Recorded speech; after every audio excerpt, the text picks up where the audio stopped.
Kí lorúkọ yín? Monday Paul. Kí lẹ pé? Monday Paul. Ọmọ olúbo ní. Ọmọ Ebonyi State. Sorry, let me start again.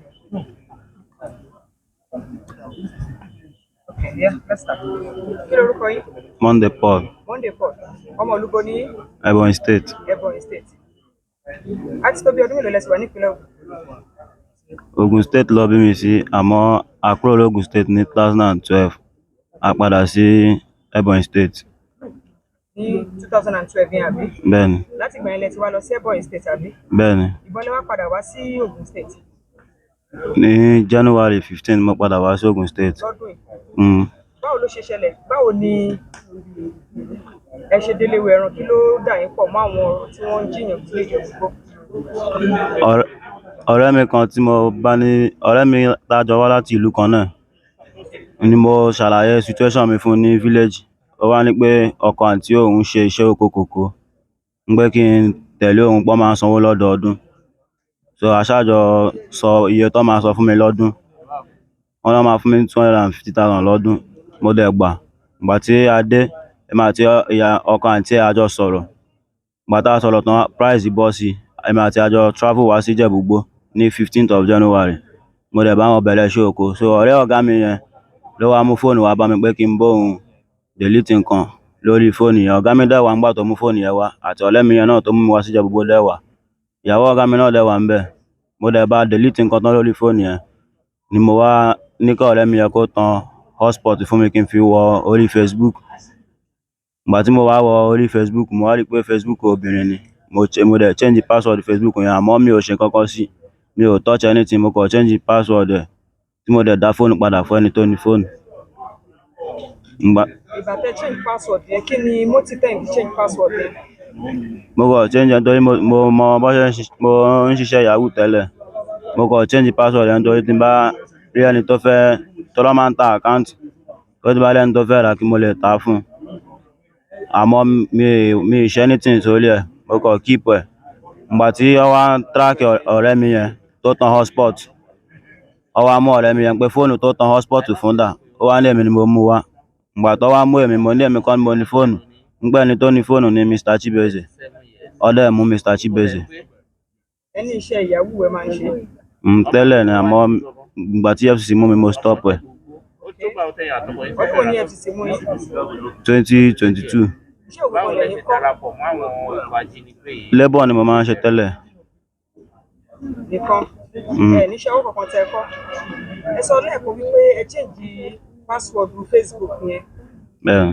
Ìdí òfin pé fẹ́ ta àkáǹtì yẹn. Bẹ́ẹ̀ni. Àkáǹtì yẹn bí èlé ló lẹ máa ń tà, àwọn wo lẹ máa ń tà fún? Iṣẹ́ wo náà máa fi ń ṣe? Àwọn tó máa ń ṣiṣẹ́ Yahoo náà ni wọ́n máa delete gbogbo picture orí ẹ̀. Wọ́n dẹ̀ máa fi picture àwọn òyìnbó sí tó máa fi bẹ̀rẹ̀ iṣẹ́ wọn. A máa ń tà ní 10,000. Ṣé kí ló dé ẹni ò kí ń lè rate mi ló ṣe jẹ́ ti tẹ́lẹ̀ lọ máa ń tà? Ẹ ṣàlàyé fún mi kí ló wà ń jẹ gangan? Tó bá lo àkáǹtì tuntun, wọ́n máa block ẹ̀. Tó bá lo àkáǹtì tó ti pẹ́, tó bá delete gbogbo picture yẹn tó fi picture tó fẹ́ máa lò sí, wọ́n ní tètè block ẹ̀. Mélòó rú ẹ̀ lẹ́yìn títà?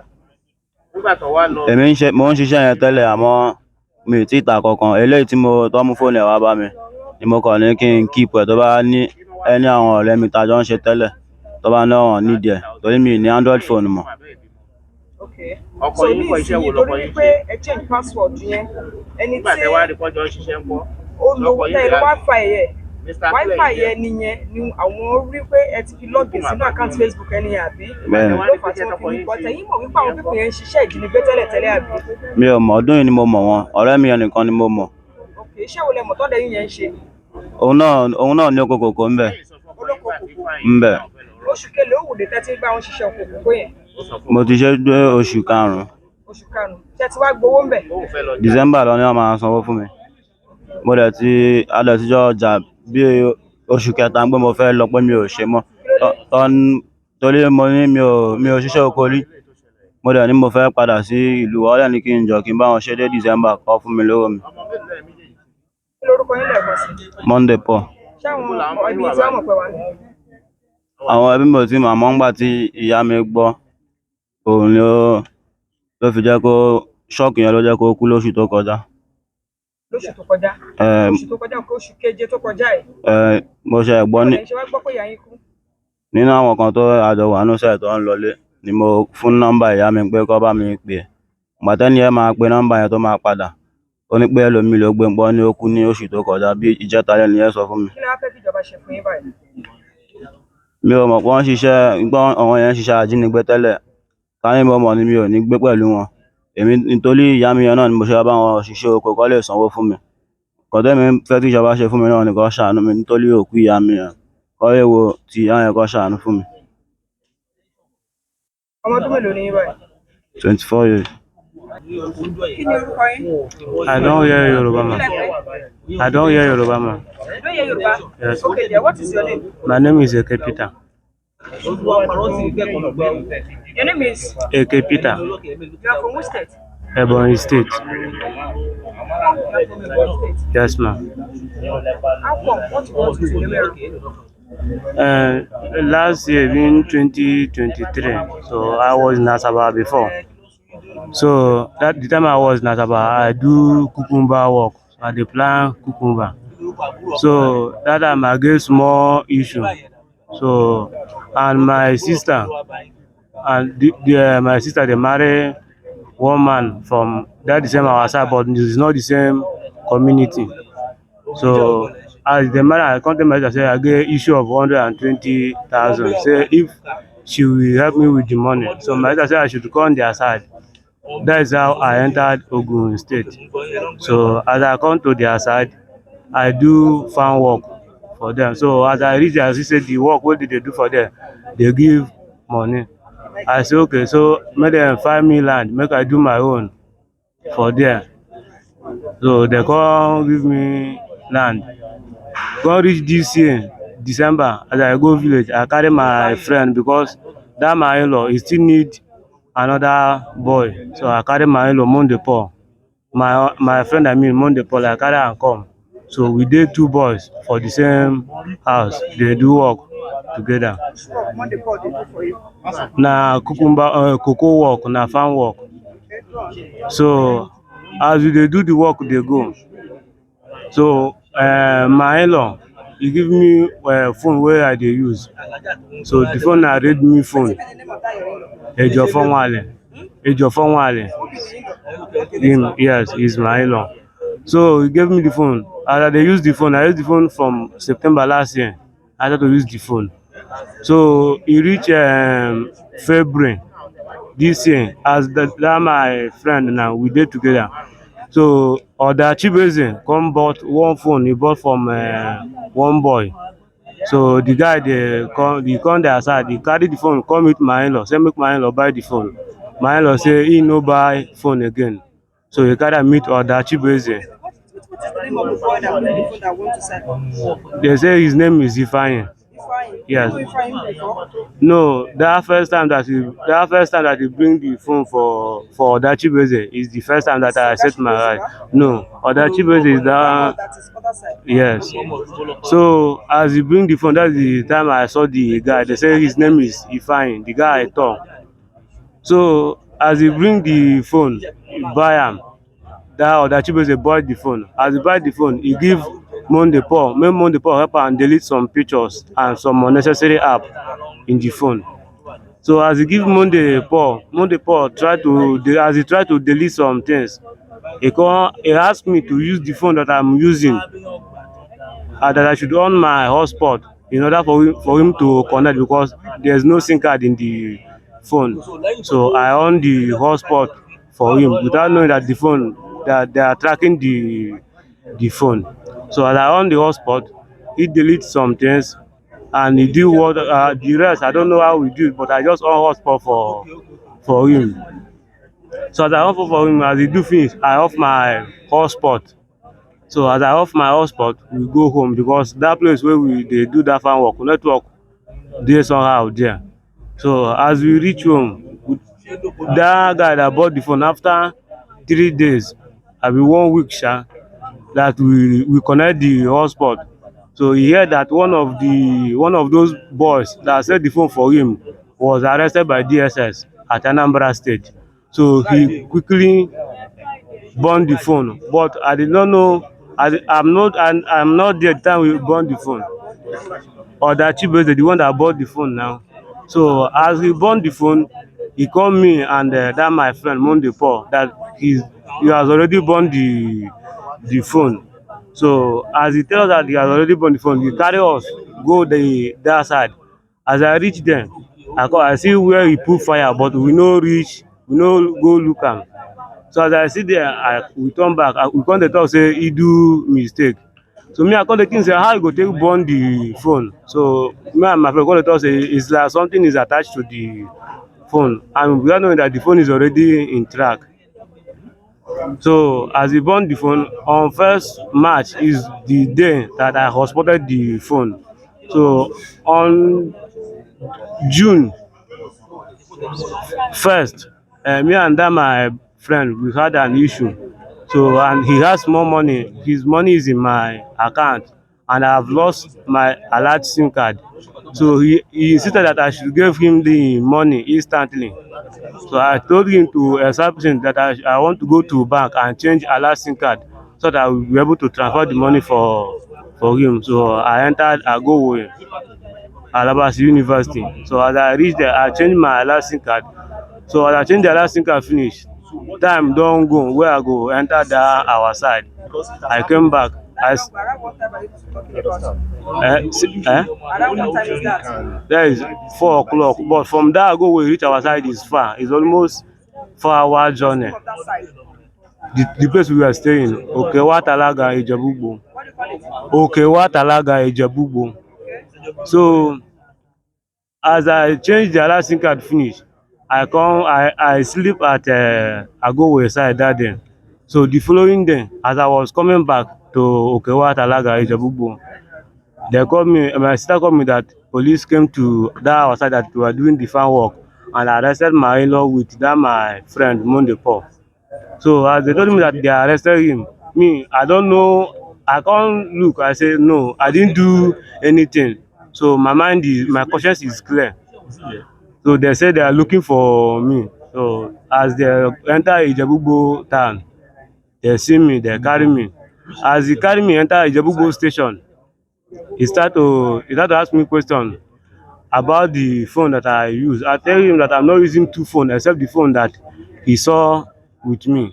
They ask me the question they go. He come show me notification of the hotspot that I on for Monday 4 and the changing of password verification for that Facebook that he changed the password. So I can't tell him that I'm not the one that do the thing, that is my friend Monday Paul. So as they arrested him, as we talk finish, he come tell me say okay, no problem. So he collect my phone from my hand. He say that they will carry us reach Elewero so that the news will not go viral. So that is how I entered the case. So now, what do you want the government to do for you now? I asked for mercy because all those things I did not know anything about the problem. They just implicate me into the case. If government should find the means to have mercy and forgive me, I What would is your like name it. and what is your state? My name is Eke Pitama From which state? from Ebonyi Or State. you live in Ogun State? You live in Ogun State, right? Last year. You came to Ogun State last year. Yes, ma'am. You work in Ogun State. Yes, ma'am. Give it to him before to. Is he your brother, right? No, my in-law. Your in-law? Okay. Yes. Give it to him. Do you understand Yoruba, sir? No, Can you I or will you speak. want to speak English? I will speak broken. Broken. What is your name, sir? My name is Ejofanwan. What happened? When were you in the Bewero? What brought you here? What brought me here? They say on 2010, I come Ijabugo to come do farm work. Na farm work I dey do, cocoa farm. So since that 2000 I dey Ijabugo I dey do work. So it come happen this year around kind June. So before that time, something of March, na if I bring one phone come for my camp, say he wan say, me I say I no buy. So he can't go to my brother wey dey call Echibeze Ako. he go say the phone. So me now I come travel go home. As me I come back around kind June. So I did that day. Na so I come see VGN come say Kabiyesi dey call me. I say me with the person no fight. Wetin I come do where Kabiyesi dey call me? Na so I come enter house follow dem. As we dey go now, we come reach road. Na we come meet police people. Na so dem carry me put for police people. Dem come carry me go VGN office. Dem reach there. Dem come dey ask dis my in-law Eke Peter because he come with me dey work with me with the Monday Paul. That one still dey work with me, but Eke Peter na my wife. 1 minute, you are the one that Monday Paul said is working for. Okay, go on. So Eke Peter na my wife sister, brother. So dem come dey ask am say where his phone? He carry his phone give dem. So dem say when the second phone? He say he no use another phone again. So I tell dem say the phone wey he dey use na me buy for am sef, say he no get another phone. Dem start to dey beat am. So from there dem come carry where dem come show am one thing for the phone. E come be hotspot wey he on for Monday Paul. Na him dem use dey call. Na him come say no be him o, na Monday Paul na him hotspot for. Dem come ask Monday Paul say yeah na him hotspot for, but the person wey give am the phone make him delete na Ako Chibeze. So now and that time dem never carry Ako. Dem start to find Ako. As dem come catch Ako now, Ako come say yes, say na him give am the phone make him delete the picture wey dey there. So na wetin carry me come Ilewero be that o. But now, how do you know Ifeanyi himself? Have you been relating before? I know Ifeanyi because Ifeanyi is my time person. Is my the same village is Ebonyi State. What village is that? Which Amonda local government. Ebonyi State. Okay. Amonda. So we be the same village. So I know am. So I see him come our camp there. Say, Ifeanyi is. After you don't save now, you don't. no, he say as if he come my side, he say he doing fish pond this thing. He dey dig fish pond. Na wetin dey tell me if he come my side. Like that the way he bring the phone sef. He say na fish pond he dey do. I no know say na kidnap. Say na fish pond. He say dem dey dig fish pond. I no know say na kidnapper him dey do. Ifeanyi dey talk. He's not It's not here. Okay. That's the second Ifeanyi they never see. Okay. So na so they are taking enter Ilewero. When did you come to the state? When have you been living in the state? Na since 2010 ma. 2010. What is your name once again? Ejofonwale. Your wife know you are here? Yes. You have wife? Yes. What of your kids? All of us we are in there. They know you are here, right? We are they live in Okowa Talaga village in Yosho. What do you want government to do? Make they show me mercy because I get family, all my family, my children. Since when I was here, now almost 3 months now. I'm going to 3 months now. I don't know as my children, my wife, the way they living. And farm work what they do. That farm work what they do now. My wife now, you know, if you take care of the farm, na cocoa farm. Make they have for mercy on me. I beg them. Me, I don't know anything about the kidnapping. I no follow them. I don't know anything. Kí ni orúkọ yín? Anayo Simeon. Ẹgbẹ́ sẹ́nu dáadáa o. Anayo Simeon. Anayo Simeon láti ìlú wo? láti Ebonyi State. Ebonyi State. Ọdún wo lẹ ti ń gbé ìpínlẹ̀ Ògùn? Láti 218. Kí lẹ pé? 2008. 2008. 18. 18. Okay. Iṣẹ́ wo gangan lẹ ń ṣe? Iṣẹ́ oko ni mo ṣe. Ní ìlú wo lẹ ti ń ṣe? Nílùú Àgọ́wé. Àgọ́ Ìwòyí. Ìyàwó yín ńkọ́? One. Mo ti níyàwó. Ẹ tí níyàwó. Ọ̀ ẹ ti bímọ tẹ́lẹ̀? Mo ti bímọ. Ọmọ mélòó? Ẹ̀kọ́. Bó lọmọ náà wà báyìí? Ó wà ń lò. Kí ló ṣẹlẹ̀? Kí ló gbé yín délé wẹ̀rán? Ọ̀rọ̀ anti-kidnapping. Àwọn tó lọ kidnap woman tó ń ta oúnjẹ láwà. Ẹ gbé kíní ẹ̀ sówó ẹsẹ̀ lù. Ẹyẹ mú gbọ́sà. Mo kidnap woman tó ń ta oúnjẹ ní Àwà Ìjẹ̀bú. Àwọn Ìjẹ̀bú. Ẹyẹ mú gbọ́. Báwo lẹ ṣe bẹ̀rẹ̀? Báwo lẹ ṣe ṣe? Báwo ló ṣe kàn yín? Ifeanyi Benjamin àti Ifeanyi Lay tó wà lẹ́gbẹ̀ẹ́ mi. Ifeanyi Benjamin àti Ifeanyi Lay tó wà lẹ́gbẹ̀ẹ́ yín. Ni mo mọ̀. Tó wá di ọjọ́ yẹn, wọ́n á ní ká lọ sọ́dọ̀ woman yẹn pé tá bá ti gbé woman yẹn pé tá bá ti gba ATM ẹ̀ pé àwọn máa fi gba owó lọ́wọ́ ẹ̀. Wọ́n bá mi níbi tí mò ń ṣiṣẹ́ lóko ni. ẹ má bínú kí tẹ́ tí ń ṣiṣẹ́ yẹn ta ló ní oko yẹn. Mo gbà ní rentage. ṣẹ́yìn gangan lẹ ń ṣiṣẹ́ fúnra yín nínú oko àbẹ́ ń ṣiṣẹ́ fún yàn ni. Mo ń ṣiṣẹ́ fúnra mi. Bóyá ẹ tẹ̀síwájú wá ní táwọn bá gba ATM ẹ̀. Pé táwọn bá ti gba owó lọ́wọ́ ẹ̀ àwọn máa fún mi lówó. So ìgbà tá lọ sí ọ̀dọ̀ woman yẹn lọ́jọ́ yẹn kọ̀ bí aago 10 lóru. Àwa gbé woman yẹn a gbé kúrò nílé ẹ̀.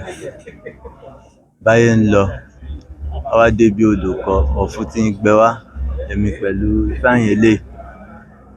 Ọ̀fun tí ń gbẹ wá láwa ní woman yẹn náà ti ń pariwo pọ̀ fún gbòhùn. Bàtà débi omi yẹn wọ́n á lọ àwa mú woman yẹn sẹ́gbẹ̀ẹ́ kan ní ẹ̀gbẹ́ omi yẹn bẹ́ẹ̀. A mú ike tá fẹ́ lọ pọnmi. A fẹ́ lọ bá woman yẹn bomi wá. Bàtà bí woman yẹn ṣe gbọ́dọ̀ àwọn olódúró ti woman yẹn. Ifeanyi Benjamin. Ifeanyi kejì eléyà bí. Okay. So èmi àti Ifeanyi eléyìí la fẹ́ lọ bá wọn ìyá yẹn bomi wá káwa náà lè momi. Bí tá ti momi báyé ń bọ̀ la kọ̀ gbọ́wọ́ ni mo kọ̀ gbọ́wọ́ ìbọ̀. Ìgbà tí màá débẹ̀ yẹn wá yẹ pé wọ́n ti yìnbọn fún Ifeanyi Benjamin yẹn ti yìnbọn fún woman yẹn. Èmi àti Ifeanyi eléyìí wá ń dá lébi pé kí ló dé torí mi ìṣerú nǹkan bẹ́ẹ̀ yẹn mi bá wọn lọ irú nǹkan bẹ́ẹ̀ yẹn rí. So a ṣáà bá wọn para mo bá wọn jà lálẹ́ ọjọ́ yẹn. Àtó yá a wá ibìkan lẹ́gbẹ̀ẹ́ odò yẹn. Ìgbà tí wọ́n ní woman yẹn ń ta oúnjẹ lọ́wọ́ wọ́n lè dúró títí tó fi ṣe tán. Tó fi dé. Wọ́n ní òun àtọkọ ẹ̀ lẹ́jọ́ bá. Kí ló ṣẹlẹ̀ nísìnyí yẹn? A mú woman yẹn kúrò ní. Wọ́n ní ọkọ ẹ̀ lẹ́kọ́ fẹ́ mú tẹ́lẹ̀. Ọkọ ẹ̀ ò gbà. Ó yẹ ṣàlàyé àná dáadáa. ọkọ woman yẹn ló ní ká fọkọ òun lẹ̀ pé ká máa mú òun lọ pé kí la fẹ́. Èmi rò bóyá wọ́n fẹ́ gba owó lọ́wọ́ ìyá yẹn gẹ́gẹ́ báyìí sọ. Àwa gbé woman yẹn lọ báyé gbé lọ. Ibi tó ọ̀fun ti ń gbẹ yẹn ṣáá ni a fẹ́ lọ bá bomi wá. Lẹ́yìn ọ̀rẹ́yìn èlò ní Ifeanyi Benjamin fún yín? 100,000. Ìjọ́ wo ló fi 100,000 yẹn? Lẹ́yìn ọ̀sẹ̀ kan. Èlò ni ó gbà lọ́wọ́ woman yẹn? Mi mọ̀. Ṣé ó gbowó lọ́wọ́ àwọn ẹbí woman yẹn àbí owó tó wà lọ́wọ́ woman yẹn tí ATM ló gbà yẹn ni ó padà fún yín nù? Mi lè ṣàlàyé torí lẹ́yìn alẹ́ ọjọ́ yẹn èmi padà sí torí ibi tí wọ́n ti pa woman yẹn inú mi ò dẹ̀ dùn sí iṣẹ́ yẹn mọ́ torí mi ìṣerú nǹkan bẹ́ẹ̀ yẹn rí. Mo padà sí oko ibi tí mo ti ń ṣiṣẹ́. Lẹ́yìn ọ̀sẹ̀ kan ló wá pè mí. Wọ́n á béèrè pé kí ló ń pè mí fún. Ó ní ibo ni mo wà mo ní mo ti padà síbi iṣẹ́ mi. Ó ní kí n send account ṣé mo ní account mo ní mi ní account tí mò ń lò. So mo bá ní kí n lọ sí ìgboro kí n wá bí ọ̀dọ̀ ní POS kí n gba account kí n send so mo ní mi kí n lọ sí ìgboro ní Monday pé weekend lè máa lọ sí ìgboro. Mo lọ sí ìgboro lọ́jọ́ yẹn ló wá pè mí. Mo lọ ní Friday mo lo Friday yẹn Saturday ló wá pè mí tó ní account tèmi ní tó ní kémi send sí òun kan máa lọ sí ní ọ̀dọ̀ ní POS.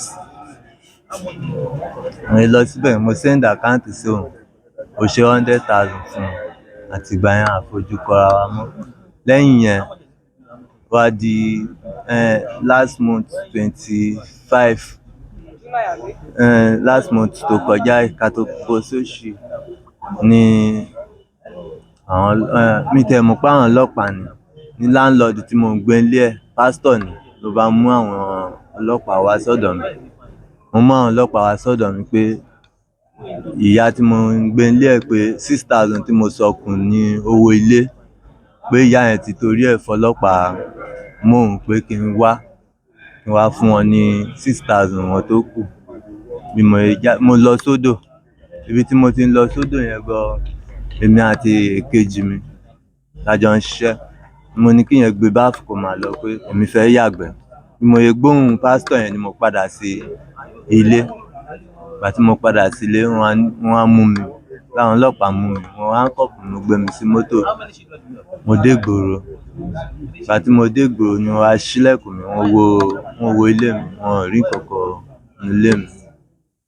rí nǹkankan nínú ilé mi ni wọ́n fi gbé mi wá síbí. Ìgbà tí wọ́n débí ni wọ́n ṣe wá ṣàlàyé fún mi pé woman tá lọ gbé láwà yẹn tí wọ́n pa yẹn ló mú mi wá síbí. Àtọjọ́ yẹn Èwo lẹ ti lọ before ẹ̀ tí àwa mi bá wọn ṣe irú nǹkan bẹ́ẹ̀, iṣẹ́ oko ni mò ń ṣe láti tíjọba bá lè dáríjì mí. lórúkọ yín lẹ́ẹ̀kan sí? Anayo Simeon. Kí lẹ pé? Anayo Simeon. Kí lórúkọ yín? Chukwuma Bartholomew. Ẹ lo kíni ẹ̀ dáadáa. Kí lẹ pé? Chukwuma Bartholomew. Chukwuma Bartholomew. Nípa kidnapping ló gbé mi débi báyìí.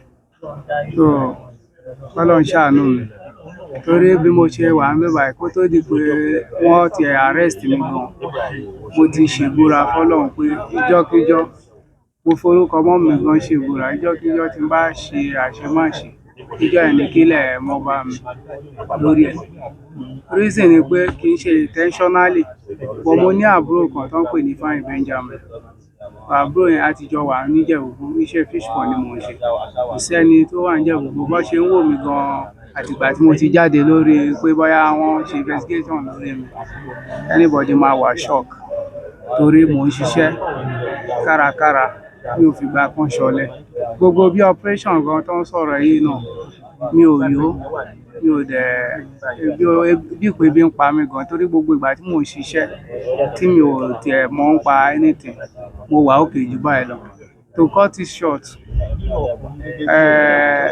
inú ayé mi tí ń bá tó ayé wa, anybody máa gbàdúrà ká má pàdé ẹni tó yẹ pé in short, nǹkan tó gbé mi wá débí ni pé operation tí Fáyìn Benjamin tó tì mí sí.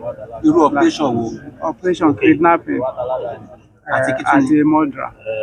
So bàbá àti Fẹ́mi ọmọ ìyàwó kan ló ní ká lọ rọ́ọ̀bù ẹ̀ torí kí ni ó ní iṣẹ́ tí mò ń ṣe láti ìjọ́ yìí pé kí o sí nǹkan tí mo fi ṣe pé kí n wá bá ṣe máa ṣiṣẹ́ darapọ̀ mọ́ òun ṣiṣẹ́. Wọ́n á ní iṣẹ́ wo ló ń ṣe, ó ní tábà tí ẹ̀ rọ́ọ̀bù pé tábà rówó lọ́wọ́ wọn àì fi sustain. So bí ọdún mélòó ó ṣe máa ń wá láti Anambra tó máa ń ṣe bẹ́ẹ̀ ń bá mi sọ̀rọ̀ tí máa lera mọ́ máa padà. Ìgbà tó yá ṣe ló bẹ̀rẹ̀ sí wá ń rapọ̀ mọ́ níjẹ̀bú tó máa ní òun gbé lọ fún ìyàwó òun l'Anambra. So bó ṣe wá ń rapọ̀ mọ́ ẹ̀, ìgbà míì tó bá ti wọ́n máa yà sọ́dọ̀ mi, ó máa ní òun á gbà pọ̀ mọ́. Lọ́rọ̀ kan ṣá, iṣẹ́ pond yẹn náà kò function mọ́ torí sísí ẹ̀ kò function bíi ti tẹ́lẹ̀ mọ́. Kò function mọ́ àbí torí pé ẹ ti rọ́nà míì? Yàtọ̀ sí ìyẹn kò function lẹ́nu pé ó padà accept nǹkan tó sọ. Most wọn náà ti padà sí pọ̀ mọ́. Ẹ má bínú, mo fẹ́ mú most of wọn bóyá àwọn customer wa tá máa ń bá wọn ṣiṣẹ́, most wọn ti padà síde pọ̀ mọ́. Pọ̀mọ́ làwọn dẹ̀ ń táwọn ọ̀dẹ̀ ṣẹja mọ́. Bẹ́ẹ̀. Kí ló fà á tó jẹ́ pé ìyá àti ìyàwó yín lè jọ ṣiṣẹ́ ìjínigbé yìí? Ìyàwó mi tó gbé sí ẹ̀, wọ́n ti mú mi tó gbogbo àná la wà ń bíbà kò mọ̀ nípa jínigbé yẹn rárá torí kò possible sì kí n máa sọ fún ìyàwó mi pé à ń jíyàn. Ṣùgbọ́n mọ̀ pọ̀ ń jalè. Nǹkan tó mọ̀ nípa bí Fáyìn ṣe lọ bá pé kó júwe ilé Alájà for the first time fóun. So the last ni pé ransom tí Fáyìn fún mi pé kí n fún, ìyẹn ló fi mọ̀ pé olè ni kí Fáyìn lọ jà ń bẹ̀.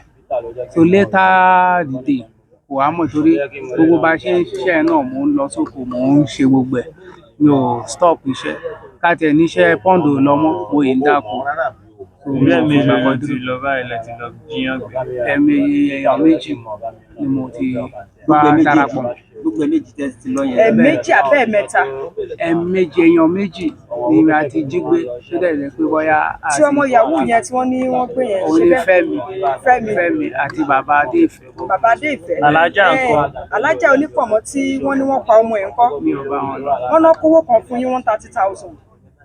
Ẹ lo máìkì yẹn dáadáa. 130,000 ìyẹn ni robbery àkọ́kọ́ tí ìyàwó mi júwe fún wọn létà tó ti júwe fún wọn yẹn tó ti lọ gbawó yẹn ló wá ń gbẹ̀yìn ló ń ṣiṣẹ́. ṣé ìyẹn ni ọmọ ẹni tí wọ́n ní wọ́n sọ sí kànga yẹn? bẹ́ẹ̀ni ẹ̀yin ò tẹ̀lé wọn lọ fún yẹn àbí? àtọ̀ méjì títí ọmọ ìyàwó àti bàbá Adéfẹ̀. Adéfẹ̀. bẹ́ẹ̀ ìyẹn ni mo bá wọn nípa láti ìgbà yẹn náà ni mo dẹ̀ sá fún wọn ó dẹ̀ di pé létà dìrọ̀ tí mo lọ sóńdò tí mo lọ ń ṣiṣẹ́ oko lọ́hùn mo máa padà wá sílé mo padà wá gbọ́ pé wọ́n mú Ifeanyi ọ̀nà Matthias mo dẹ̀ ti ṣe ìbúra pé mi ò bá wọn ṣe anything mọ́ ẹ̀yìn ẹ lọ́wọ́ wẹ̀rà ń kó àwọn ẹlòmíín ní ọ̀gá mọ́ra ìyẹn ni iṣẹ́ tí wọ́n tún padà lọ sí ọ̀dọ̀ woman ẹ̀ pé wọ́n lọ jí ọmọ gbé àti ìyá àtàwọn kọ̀ọ̀kan tó dẹ̀ ṣe lẹ́yìn yẹn so nǹkan tó fa kò fa ni pé bó ṣe wá gbé àwọn kọ̀ọ̀kan nú wọn àwọn tí wàá dárúkọ pé àjọ wà nù iṣẹ́ yẹn. kí ló fà tẹ́yìn sọ fún ìyàwó yín pé iṣẹ́ báyìí lábúrò yìí introduce yín sí tó bá pẹ́ yín tètè sọ fún ìyàwó yín ló ṣeé ṣe kó ṣí yín létí. Ọlọ́run dáríjì mi èmi fúnra mi gan bá ṣe ń ṣe náà ẹbí ọkàn mi náà ó ń dá mi bọ́tọ̀ ọmọ Ifeanyi yẹn Ọlọ́run ṣàánú àìmọye ìgbà tí mo ti ń sọ pé kó tiẹ̀ má wá mi wá mọ́ pẹ̀lú ẹ̀kọ́ tí mo kọ́ pọ̀ gan-an gbogbo aráyé ẹni Nàìjíríà tẹ́ bá ti réyàn tó bá ti fi ọ̀rọ̀ tí ò jọ mọ́ ọ̀rọ̀ tó ọ̀nà tó tọ́ sí kí àwọn tètè pariwo kó tètè pọ̀ ọlọ́pàá kó arrest ẹ̀ kó mọ bó ṣe máa yẹra fún tó bá yẹ pé mo mọ̀ gan ni mo ti ń sọ ẹ̀mélòó tí mo tẹ̀ ti sọ mo ti sọ ó fún lójú àwọn èèyàn mi pé ó yẹ kí n ti kúrò níjẹ̀ gbogbo gan torí ọmọ Ifeanyi tí n bá yẹra fún náà kò jẹ́ fi mí lẹ̀ lọ́rùn bá ti kúrò níjẹ̀ gbogbo ṣé ẹnikẹ́ni tó bá ti rírò èèyàn bẹ́ẹ̀ kó yẹra fàbí kó fà á lé ọlọ́pàá lọ́wọ́ ìjọba kọ́ sójú àánú wò mí tí n bá yàyà bọ́nu ilé nínú ayé mi títí máa fi kú màá sin Ọlọ́run torí mo ti ṣe promise fọ́lọ́run láti secondary school pé mi ò máa ṣe máa wàásù Ọlọ́run títí ìgbà tí màá fi yọ́lọ́run gbèsè Chukwuma Batlomi ọmọ Ebonyi State Ìjẹ̀bú-Igbó 40 years. Ọya kí lorúkọ yín sà? Chibu Eze Ọ̀dà. Chibu Eze. ẹ tó ọmọ ọdún mélòó? Ọmọ tó 40 ṣá. Bóyá 40. 40. Ṣé àìmọ̀ ọmọ ọdún yín ni? Ọmọ. Ok, ṣó àbí? Yes, mama. Ọmọ olúbo ní? Ebonyi. Ebonyi. Yeah, mama. Ó ti tó ọdún mélòó lẹ ti ń gbé ìpínlẹ̀ Ògùn? Ọmọ tó 10 or 11 years now. 11 years. Iṣẹ́ wo lẹ ń ṣe? Ṣé kòkó ni mama? Iṣẹ́ kòkó? Yes, mama. Ìlú wo lẹ ti ń ṣe? Òkè Ọwá Tàlágà. Òkè Ọwá Tàlágà ní? Ní oko ni. Ìjẹ̀bú-Igbó ni. Ìjẹ̀bú-Igbó. Kí ló pé ń délé iṣẹ́ ọlọ́pàá? Fóònù ni. Mọ́ra fóònù lọ́wọ́ Ifeanyi. Ó yẹ ṣàlàyé báwo lè ṣe jẹ́. Ifeanyi ó gbé fóònù wálé níjọ́ yẹn. Ó gbé wá lọ́dọ̀ ọ̀rẹ́ mi. Ọ̀rẹ́ mi sọ pé kò sí owó lọ́wọ́ ẹ̀ kó wá bá mi. Mo rà á. Torí ẹ ni. Ẹ̀rọ ayé máa sọ̀rọ̀ pàtàkì tó padà ṣẹlẹ̀. Ó padà ṣẹlẹ̀ pé a ti wá Ifeanyi ààrí. So àwa wá fóònù yẹn. So nígbà tí wọ́n gbọ́ pé fóònù yẹn kò rà á ní ìrújú ní o. Mo gbé fóònù yẹn sọnù. Okay, sorry, let's speak in English or Pidgin so that people can understand what you're saying. Okay, mama. Okay, how do you get to Elewero? Because of that phone, get me to Elewero. What phone? Yes, mama. From Ifeanyi hand. Ifeanyi hand. Do you know Ifeanyi before? Now, I'm person. You are from same Ebonyi? Yes, mom. Okay. Like how many years have you known Ifeanyi now? You don't think I know because they come village. They come village. So when he sold the phone to you, yes. How much did you buy the phone? I buy 60. 60,000? Yes, ma'am. 60,000? Yes, ma'am. What type of phone is that? Oppo. Yes, ma'am. So now, how come you now got to implicated? As they find Ifeanyi, I hear say the phone, and no be get them. Na story phone. So fear I come catch me. I come throw the phone. Where you throw am to? The Lord pass me where I throw am. As place give them. They say if you go far now you go see. I say happened? They say that Who did you give before you threw it away? I don't give anybody. I was told you give to someone to help you delete Okay, now something. okay. Now more that give make help me delete some picture. Okay, who is Monday to you? More now I tap is also Monday na your time person. yes. Wetin join you together? We Monday did dey work for you he did for the same camp. For the same for same time. for the I same say camp. no Monday, that's why I'm asking. He did for the same camp. Then We did for the same camp. For the same camp. second, is it working in your own farm No, they work for my brother farm. or in brother farm? For my brother. Sure, Okay, your own brother. That is where you know Monday. because at the same camp we Okay, did. not the Monday to help you delete. Spot pinch up, we did there.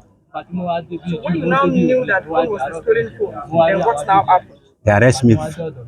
Come here. I lewara. Okay. So did your family know you are here? Some of them know. Some of them they Ayegbami they know. Like Doki, you know say I dey here for Ayegbami. Oh, you know you find before, right? Now tap is now. What did you know you find? Before in the do fish pond with the chukoma. This one. Yeah. Okay. That's it. Okay. So is that all you know about Ifeanyi? Yes. So now what do you want the government to do for you? May they forgive me. Where's your wife? He dey village. What of your children? They How many are there? 4. Two dey village, 2 dey farm here. What do you want government to do for you? May they help me. So what lesson did you add from this situation? Mommy, there is many lessons when I get here. One, to be careful. If you want buy something, you go reason well before you buy am. And to buy something fearless, without no receipt, polite. Okay.